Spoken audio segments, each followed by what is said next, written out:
none of my friends ever asked me about tech or the stuff I write for Tech States. And this week, 3 of them texted me and said, what's going on with Bard and ChatGPT? And it seems like it's something that people who are not interested in tech are now hearing about and asking about.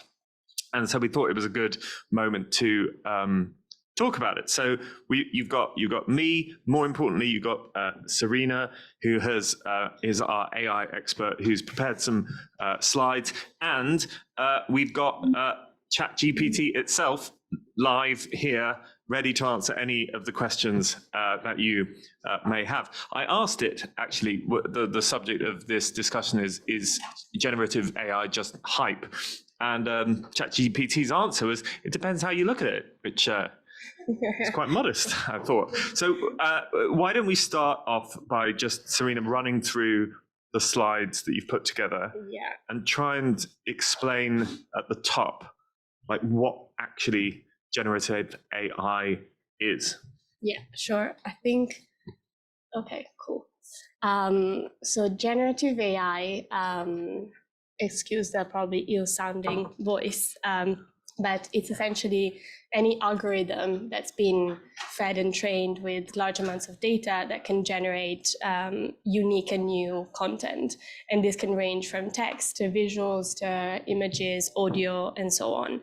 And I've put here, obviously, generating new content means that generative AI is also perceived as a potential threat to a lot of industries. One of them is the creative industry. And I've put here a quote at the top that I found from an artist that was very worried about her job being potentially replaced by generative AI.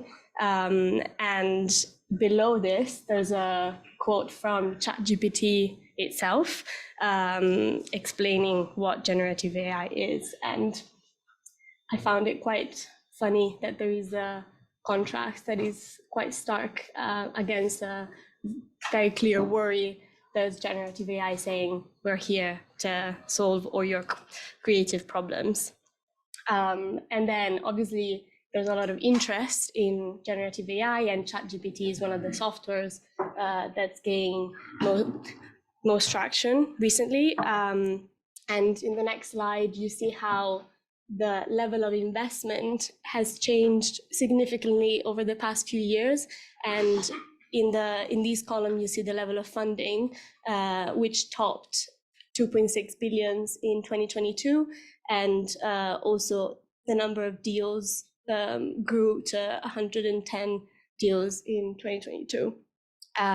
So there's clearly a lot of interest from companies, from investors, and from individuals. And it's not on the slides, but ChatGPT reached 1 million users after 5 days of being launched. And I was reading that is now on track to reach 100 million.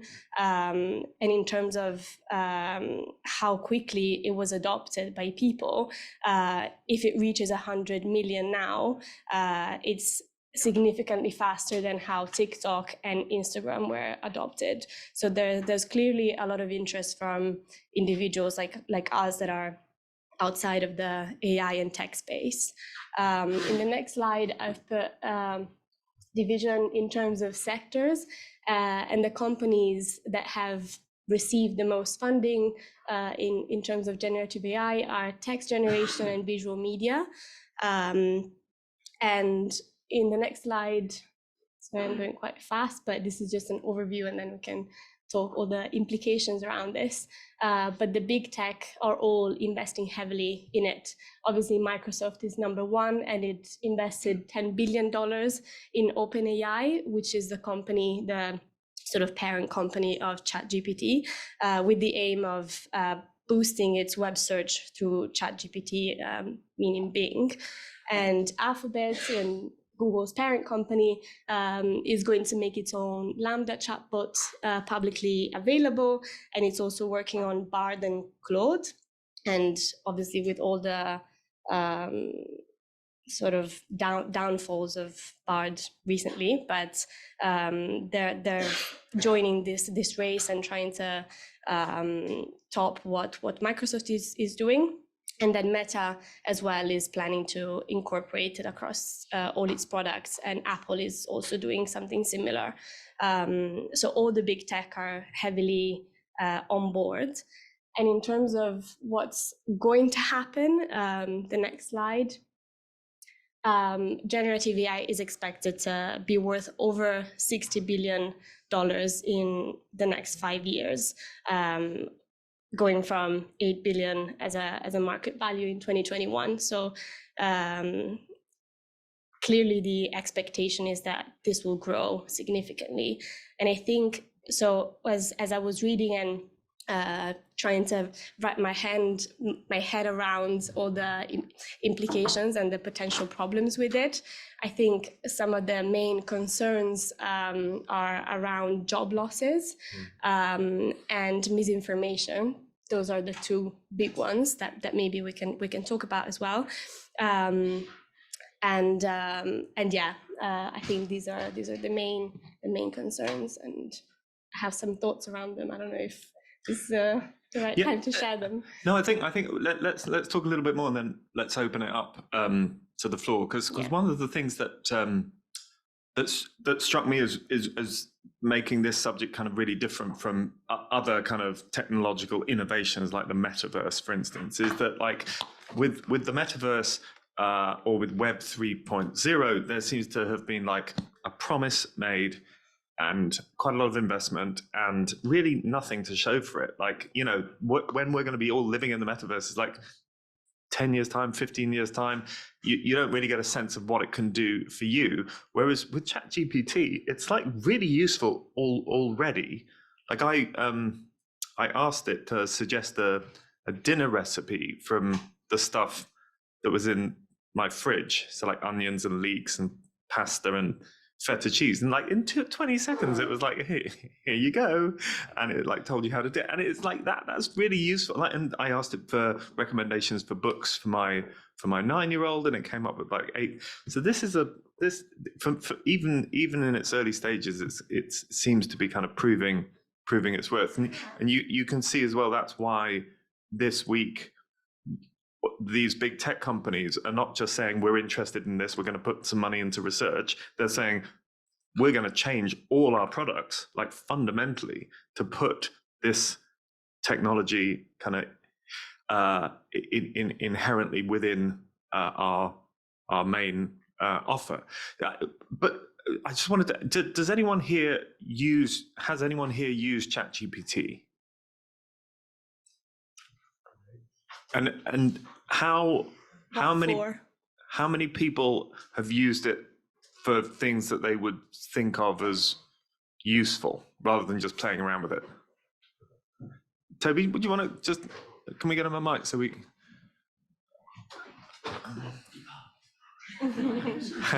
almost. So I actually use it day to day, not ChatGPT in particular, but there is a Google Chrome extension that I use in my emails. Right. So I write my emails and I use it just to clean up my emails. And it's just really quick, punctuation, different phrases, things like that. So yeah, I write out my own emails and it does it for me, but you can instruct it to say, hey, say this and that and do this, and you can inform it, and then it will write an email for you. So it's very useful. So is it a Chrome extension based on ChatGPT? It must be, or like a similar kind or something. A friend of mine sent it to me, but I use it all the time. And how does it work? So you construct an email to someone and then you press a button and it... So it's attached to my Gmail. Yeah. And it will give me some prompts. If someone sends me an email, it has like 3 or 4 prompts. Do you want to say this or this or this? And I typically just bypass that, and then you can write in your kind of raw email, and then it'll clean it up. Wow. Because in the Microsoft event a couple of days ago, when it was announcing how it was going to integrate ChatGPT tech into Bing and into Outlook, it mentioned that it would give a user the ability to write AI generated emails through certain lenses. So you could say, write me an email and make it sound exciting, or make it sound like intellectual, or, and it's very, I mean, it feels like we're right at the start of what this tech can do. So I have, in the Chrome extension has that. And I often write 2-wordy emails. It's like, give me this, but 10% less. And just give me a little shorter, more concise. Wow. Yeah. That's great. Does anyone else use it?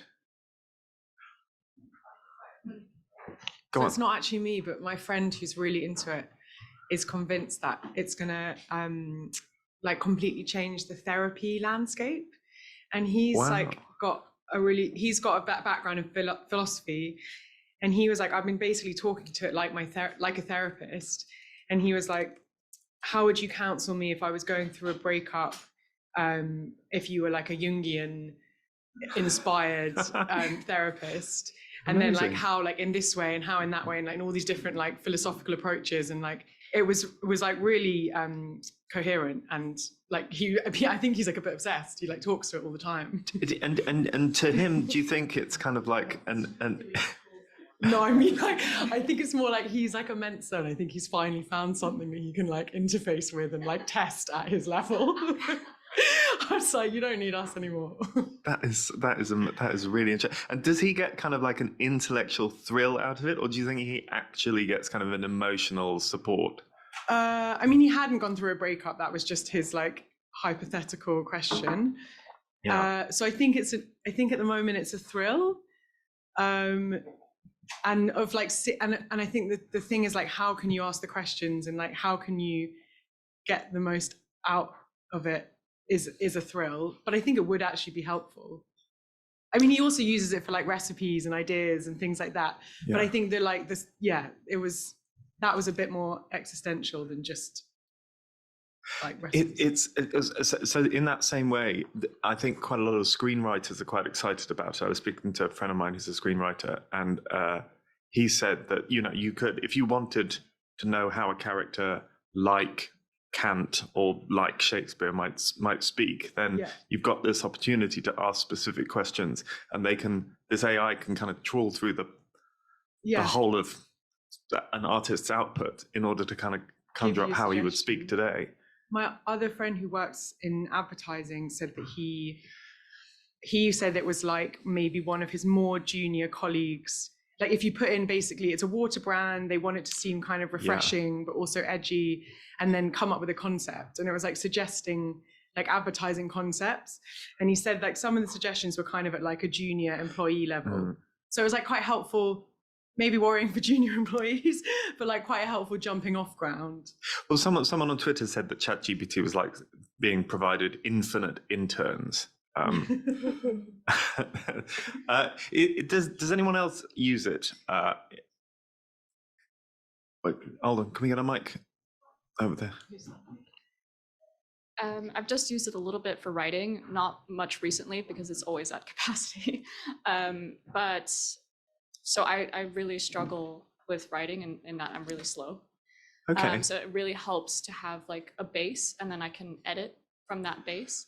Yeah. What's cool about ChatGPT is that the first thing that it turns out might not be like following the tone of voice, but you could go back and say, could you make that a little bit more casual, or could you insert a reference to X? So you can fine tune it. Interesting. Until you get to like a good base, and then you can work on it. So that's interesting, because I've always used it as in like for a sort of, I ask it to have a first go at something, and then I take it and I refine that myself. But I think what you're saying is kind of, it can also work the other way around. You can give it your own work, and it will help refine that. That's pretty cool.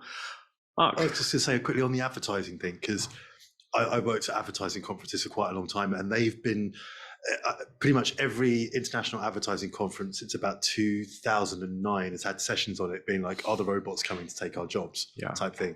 And what's happened, I've seen with the ChatGPT stuff, because I'm still on all the mailing lists for the trade magazines, is that the general consensus is like what you're saying for the big ideas. So ChatGPT and things like it will never come up with Follow the Bear, or Secret Lemonade Drinker, or a gorilla playing the drums, or any of those kind of completely off the wall but legendary advertising solutions. But what it would be- The dairy milk advert. the dairy milk Yeah, advert, yeah. yeah. So I just realised I referenced ads that were all about 30 years old. Yeah. Thank you very much. Yep. But what it will be great for is like the grunt work of once the campaign's been developed, so once they've got Follow the Bear or the gorilla playing the drums,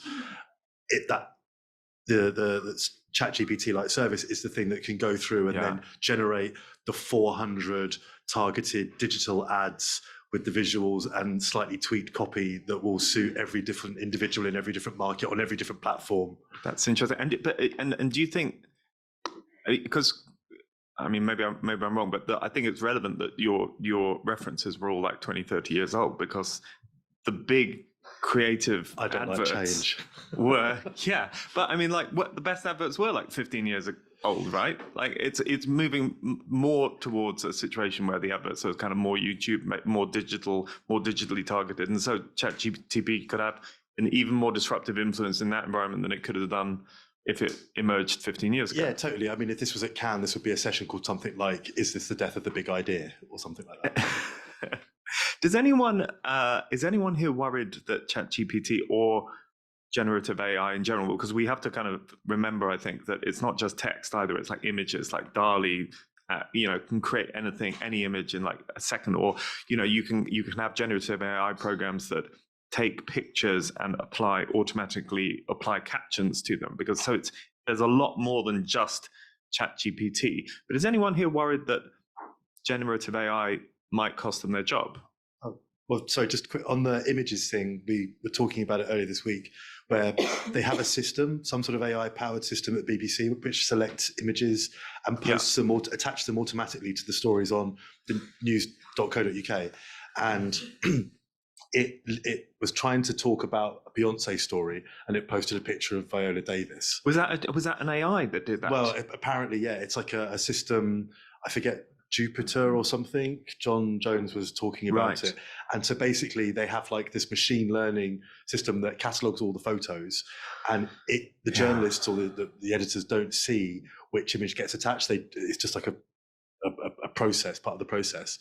And until someone manually goes and sees what's been spat out onto the website at the other end, you don't know whether you got Beyonce or Viola Davis, and that's that kind of thing. Just orcs. And does anyone else worry about job security as a result of Liz? Well, yeah, we're all writers, so we probably should be worried. Wait, I mean, I kind of am worried, but then at the same time, I'm like, if I was 19 years old and working in my first job, like doing nibs or 20 stories a day for like a local website, I would be worried. What? Don't.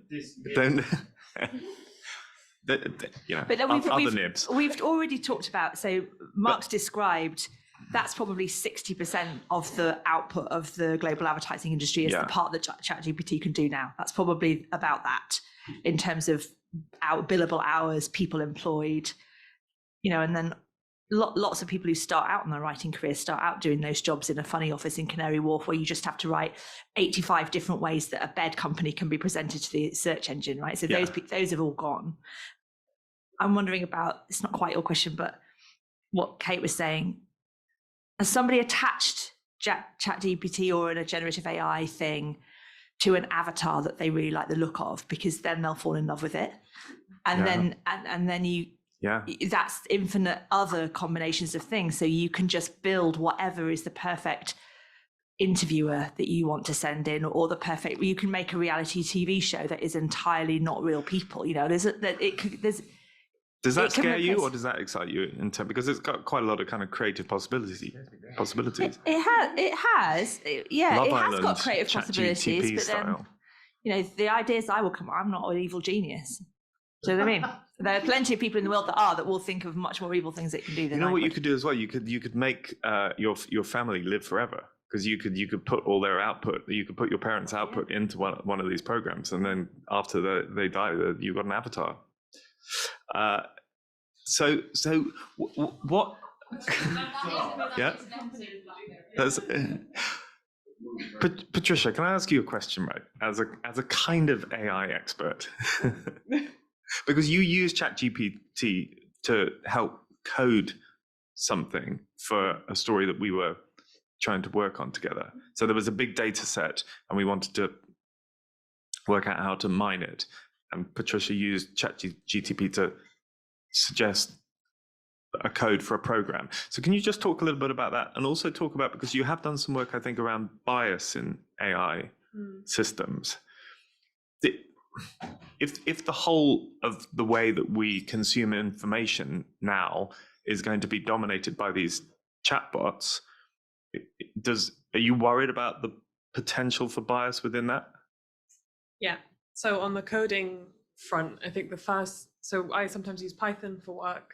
I know the basic principle is my Python is a bit rusty, and you asked me to merge this data set of like 200 million data points or something, and I was like, oh my god, how do I even do this?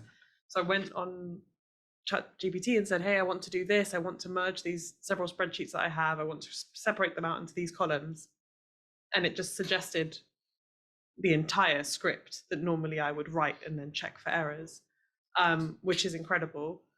A more normal thing that everyone does when coding, including professional data scientists and so on, is that it is an incredibly open source process. So you will go on Stack Overflow or a similar website and say, okay, I've got this problem, I want to do this, but I can't quite figure it out. What have other people done in this situation? And ChatGPT has basically made that much, much easier, in that you can say, right, I'm trying to do, merge these two things. I can't quite figure out how to do it. I'm getting this error. And it will say, okay, these are 3 possibilities for why you're getting an error.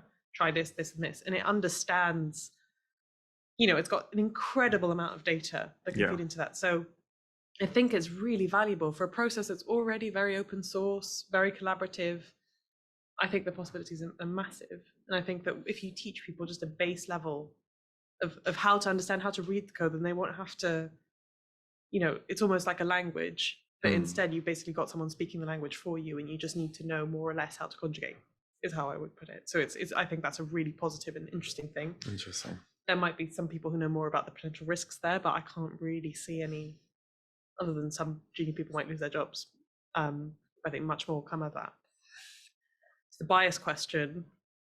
Yeah, it's really tricky. I saw something, I actually wanted to ask you if you could test it. I saw something, but I think there's a lot of misinformation going around. Go on, I'll be a conduit. You ask me a question, I'll ask ChatGPT. I saw a tweet that someone had asked, say something positive about Biden, and it wrote something positive, and then say something positive about Donald Trump, and it said, I can't, or write a positive poem about Donald Trump, and it was like, I can't do politics. Okay, so say something. I asked the question about 30 seconds ago. It's still thinking. What was the question? Say something positive about Donald Trump. Oh, as an AI language model, I don't take sides or have personal opinions, but I can provide factual information. And then it's like basically a Wikipedia entry. Try Joe Biden. So try Joe Biden now.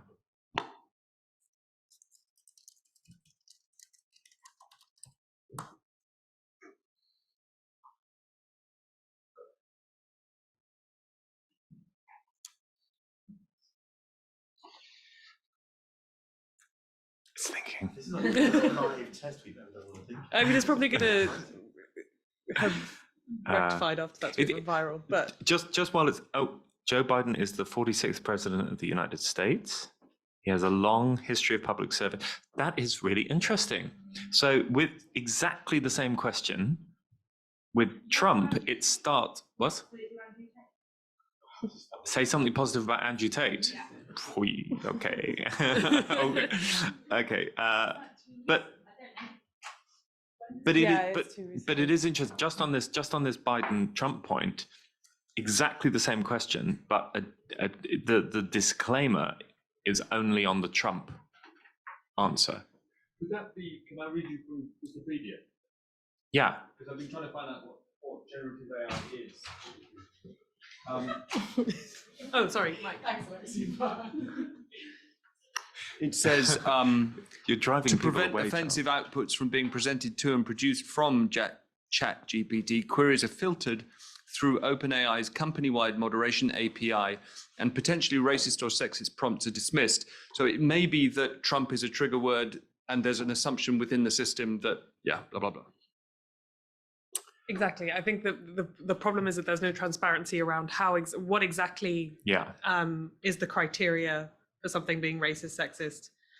And these disclaimers, I think, just create a completely false narrative that, oh, we're this neutral thing, when actually I think you asked it sort of waded in on the trans debate at one point, and it takes things as fact that aren't necessarily, without necessarily describing what is feeding into that answer, and it will throw out disclaimers on something like Trump, but it won't necessarily do the same for liberal politicians.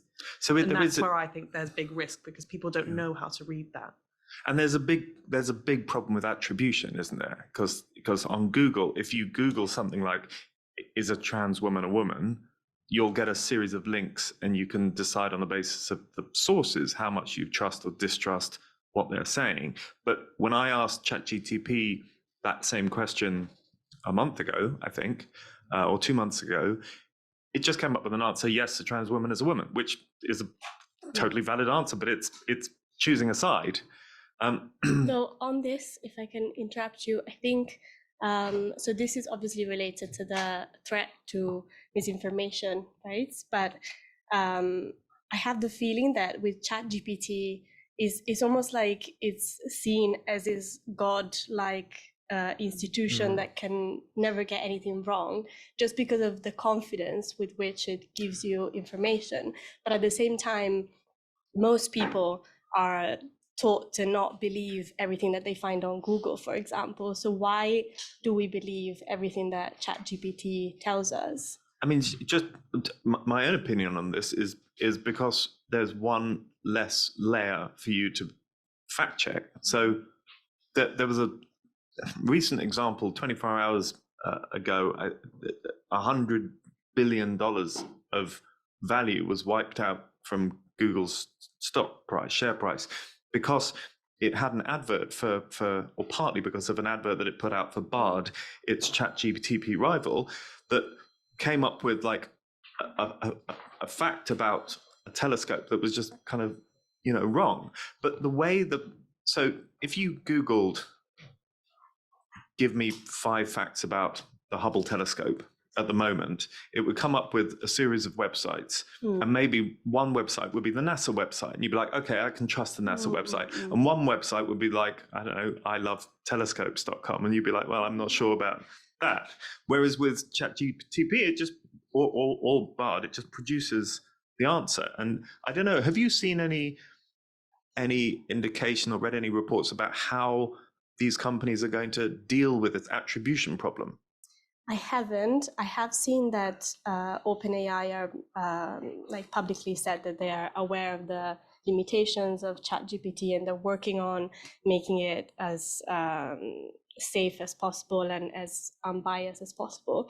But so that instance with Bard, and with Bard getting the fact wrong, the problem with that was that fact was then used for a commercial, I think. But then my point is, why, like, to me, the real problem lies in the person that took the fact and was like, oh yeah, this is definitely true, I'm going to use this for my ad. And then so it's a human error more than or before than ChatGPT's or Bard's error, in my opinion. Does anyone else have a view on this? Want to weigh in? Jess.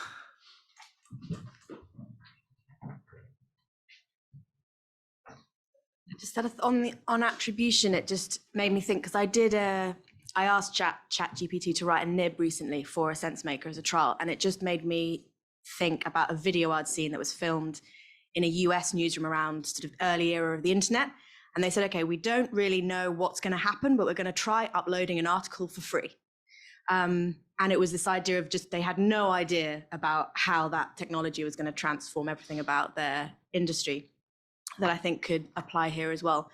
But with attribution specifically, I've read that there's obviously already an issue for newsrooms of trying to get companies like Google to pay when they promote news stories, for example. So that, I guess, that much harder when you have no idea where these answers are coming from.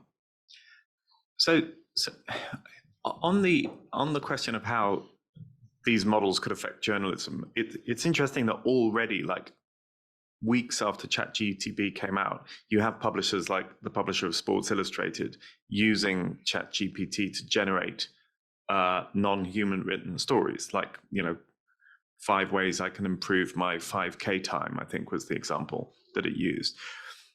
Like, obviously, there's a huge gulf at the moment between that sort of story and the sort of stories that we write in the Sense Maker. But how quickly do you reckon that the technology will get up to the level where you would be happy with it writing a nib or even a top? I don't know. I was kind of hoping you would help answer that question so I can make plans.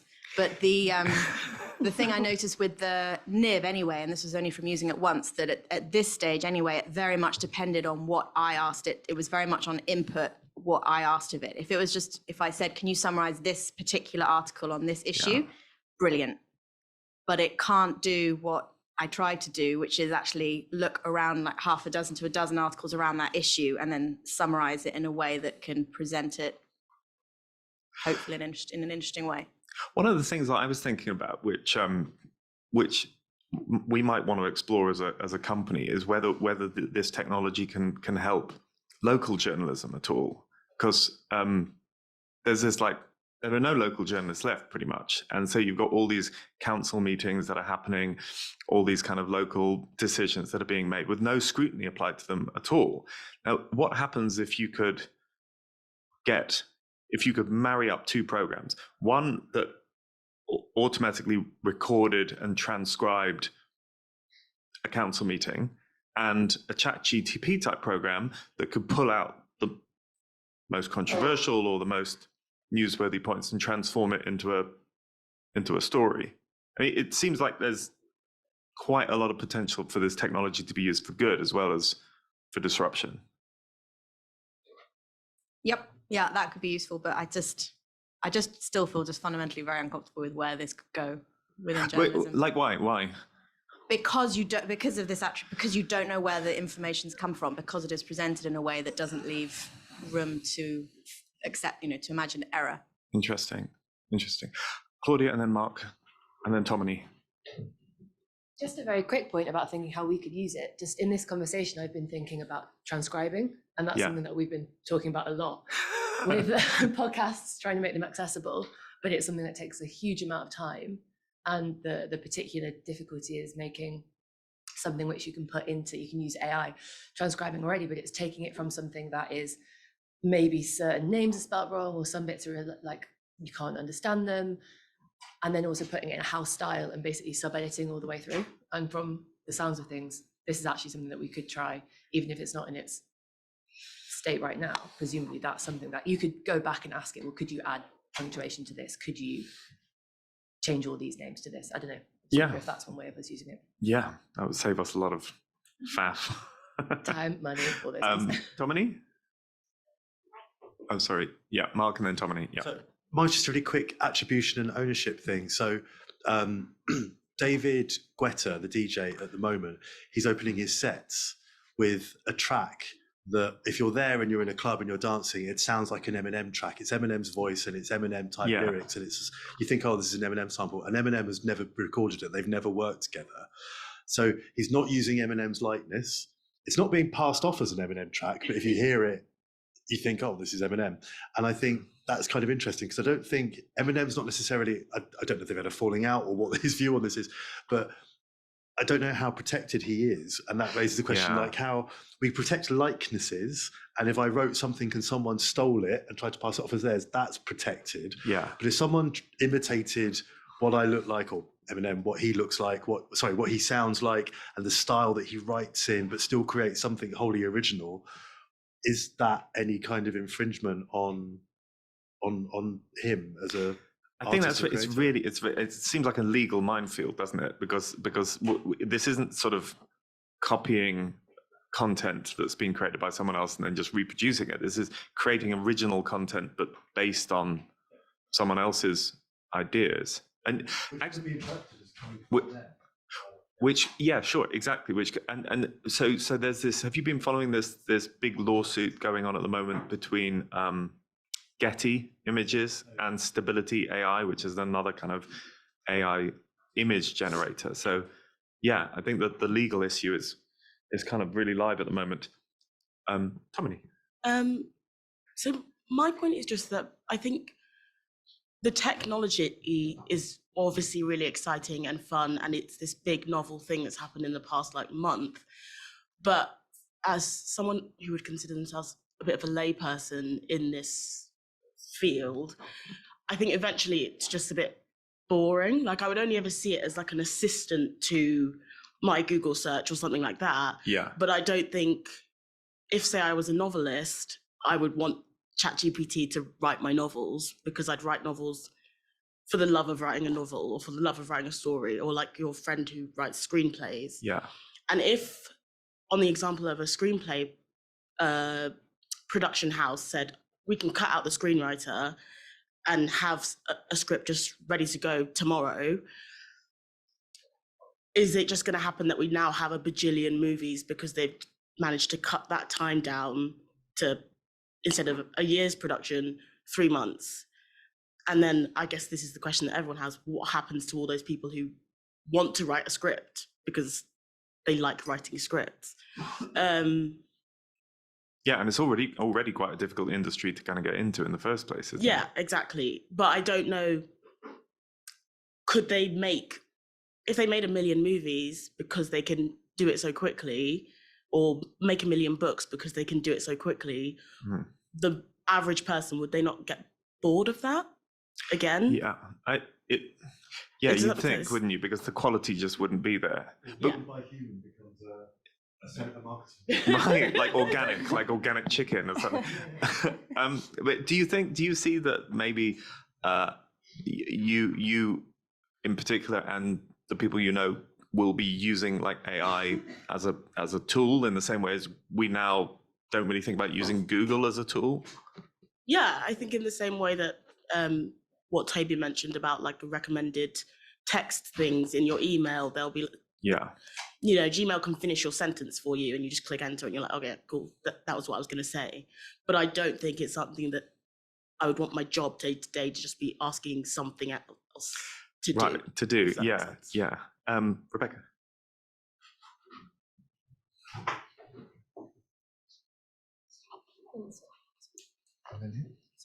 Okay, great. And then Sophie. As a philosophy graduate, finally my degree might come in use at some point in the future. No, but just on that as well, on what Tomini was saying, it's the experiment, the philosophical experiment of the experience machine. Like, would you always pick a hedonistic lifestyle even if you knew it was fake? It's basically the Matrix made real. Yeah. So would you write a play for the love of it? Yes. Would anyone go and see it? Who knows?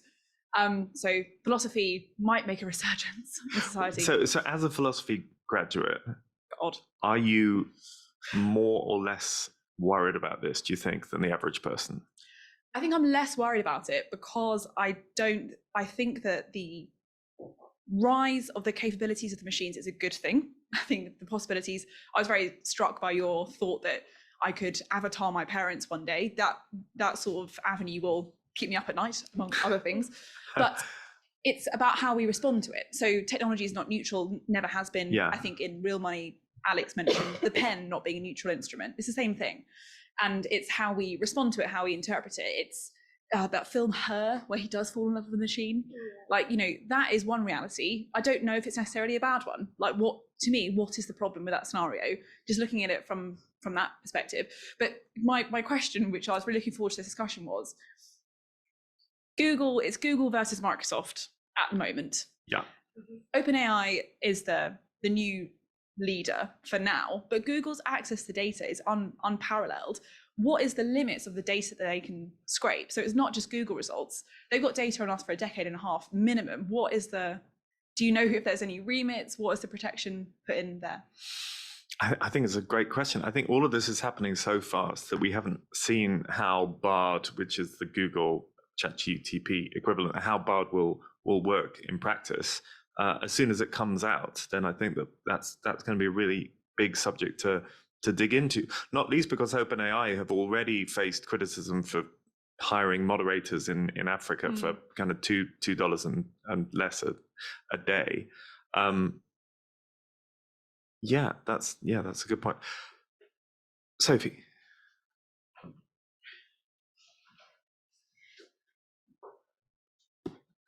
Just to jump on the philosophy train there. I think, yeah, it's a sort of segue off Tomini's point. I think it's really interesting, the idea of is something missing if a machine makes it rather than a human, and whether that comes back to like why we've had a problem with forgery for so long, because it's like, does it get at something that the individual had the creativity to make something? So if you have a forgery of a painting that is in that artist style and it passes off for ages as one of those artist paintings, and then you realize that actually somebody else did it, why do we have an issue with that? For a long time people just think actually it's just snobbery, and people just like having the old one, the fancy one. But actually, is there something that tells us about creativity? And if so, maybe it won't be such a big issue because we actually really value that sort of intrinsically, even though we don't quite know why yet. Do you think that these kind of models can be kind of genuinely creative? It's a whole thing. So like, there's a lot of different ways to think about what creativity is. Is it just creating something new? Definitely not. Almost definitely not, because new things can be completely invaluable. So I think probably not in the sense that we value as humans, in the way that we sort of go, whoa, how did you manage to do that? But potentially in a different way if it's just the output that we're valuing. So when you see the art that some of these generative AIs produce, it's incredible. Yeah. But maybe, or I think personally that it doesn't quite get at the same thing, especially with the book example as well. I feel like there's such a connection that you get when you read a book to the person who wrote it. And what happens if in a year's time, say, you kind of did a blind test and you ended up you were presented with 3 pieces of art generated by AI, 3 pieces of art painted by painters, and you preferred the AI paintings, and you did a similar test for screenplays and you preferred the screenplay from the AI. Would that worry you or excite you? I think both. Like, I think it worries me that people, as you said, people who get to create this art wouldn't get to do that as much. But I think also the blind test, I think part of the reason we might value that AI produced art, music, and etc. is because we imagine it to have a human behind it. And there's things that we do that where we're like, oh yeah, look at that, like emotional part of that. And so maybe the knowledge that it's produced by an AI isn't just a gotcha moment where you liked it. Actually, it's something that we're imagining was behind it in some sense. Interesting. Giles, can I ask you a quick question? As the most experienced probably journalist in this room. Nonsense. So you went through a transition that most people in this room didn't go through, which was from producing journalism without the use of Google to producing it with the use of Google. Do you envisage the same sort of transition taking place for bots, for ChatGPT and Bard? And if so, how do you see your job shifting in the next sort of 12 to 24 months? I guess the short answer is yes, there'll be a transition for all the journalism that is derivative. But real journalism, which I don't do anymore, is not derivative. And that won't change at all. It hasn't changed in 100 years, because that's about talking to people and going to places and writing real stories about real things, including things like generative AI. And I'm really struck by the way we have talked all about what we think it might do, right? We haven't talked at all in 50 minutes about what it is, who invented it, how it works, who's going to make a shed load of money out of it. I still don't know what it is. I don't know what the difference is between generative AI and AI. And I never knew what the difference was between AI and software. Yeah. And computers. It's all on a spectrum to me. And I'd really like to know more about what it is. So I asked ChatGPT what it is, and this is their answer. Generative AI is a type of artificial intelligence that creates new original content based on patterns it has learned from existing data. Essentially, it uses algorithms and statistical models to generate new data that is similar in some way to the data it was trained on. The money side of things is really interesting because OpenAI, who are the creators of ChatGPT, started off as a non-profit company. It was set up by Musk and Peter Thiel and other kind of Silicon Valley kingmakers, specifically because they were worried about the direction that AI was going in, and they were worried about the commercialization of AI, and particularly general AI, which is when AI becomes more intelligent than humans. And there's been this kind of extraordinary shift from that kind of original starting point all the way through to now, when it is getting tens of billions of dollars from Microsoft and has changed its underlying articles of association to allow it to be profitable. And so what about its original concerns? So the money side of things is, I think, worthy of a closer look. Patricia. I just wanted to make a tiny point that I used to work on an AI index at Tortoise and with a team of AI experts like Serena, and we had an inside joke on the team that AI does not exist. And I heard it a lot. I heard it at our Content Summit. It's basically this massive broad brush term for a bunch of combined technologies, and I think that opens up a lot of risk. And when you're talking specifically about investment, it just allows people to sort of brush over what actually is working with. Generative AI is a mix of machine learning, natural language processing, and a bunch of other types of artificial intelligence specific technologies that I think our whole society would benefit understanding better. And the term AI itself is actually not that useful. But equally, I mean, like, you could say AI is just software and generative AI is just a type of, but that kind of obscures, in my mind, like particular instances of real innovation and real change. Like Google search was just software, but it changed all of our lives. Spotify was just software, but changed the way we listen to music. So there are these moments when these technologies are used in a way that will change. And the thing that, it's not just because it's called generative AI that I think this is significant. It's because it feels like the way that I use Google search will really, really change. I think just call it what it is, though. Which is generative AI in this case works because it's a specific term for a bunch of combined technologies. But I think machine learning is machine learning, and often it's just AI. I don't understand the difference between machine learning and AI. And I think as journalists, we definitely should. And I think that as the public should have more understanding of what it is. But just to press you on that, why is there? I mean, these terms are like, why do I need to know journalistically between the difference between these terms? Surely the more important thing is the technological applications of them. Well, what are investors investing in when they're investing in an AI company? What is the specific technology that they're looking at? What kind of algorithms are being built? Again, what even is an algorithm? Some people don't understand what that means. It becomes this kind of opaque thing that people can look at and say, oh, it's AI, it's really good. But actually, I think that it's an industry that really lacks transparency. And as Rebecca was saying, when we're working with people's personal data, a company like Google, there should be more recognition and understanding of what it is that they're actually doing and the specific technologies that are using. So for example, machine learning collects a huge amount of data and then learns and sort of does its own thing off the back of that. We should understand what that is and how that's different from a different kind of AI technology.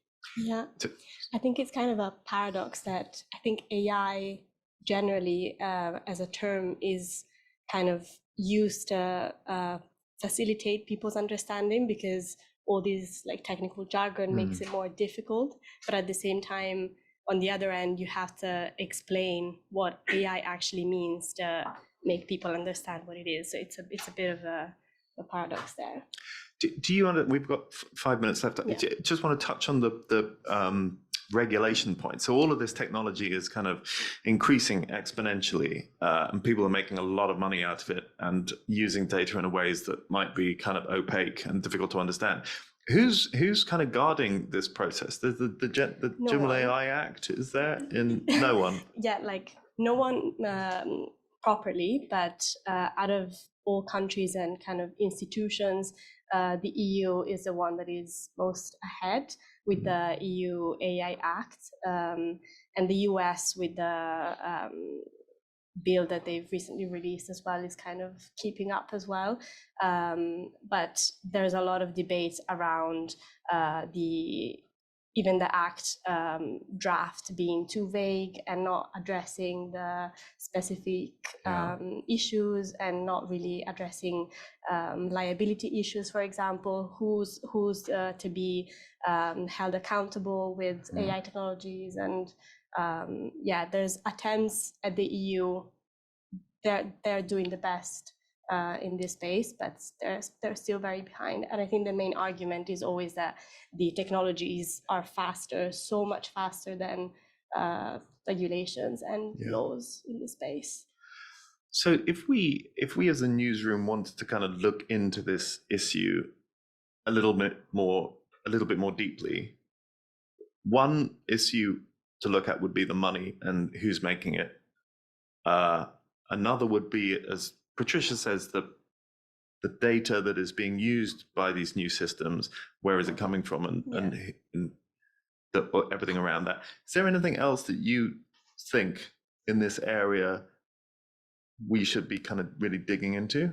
Yeah, I think in terms of regulations, it would be, and I mean, we are attempting to do that with the AI index this year with the responsibility angle, but I think it would be good to have an idea about how regulations, what would be the optimum regulations around this when it comes to privacy, when it comes to protecting against biases and all of that. Even though there's no international consensus yet, I think it would be good to have an idea on what we should be aiming for in terms of regulations around this.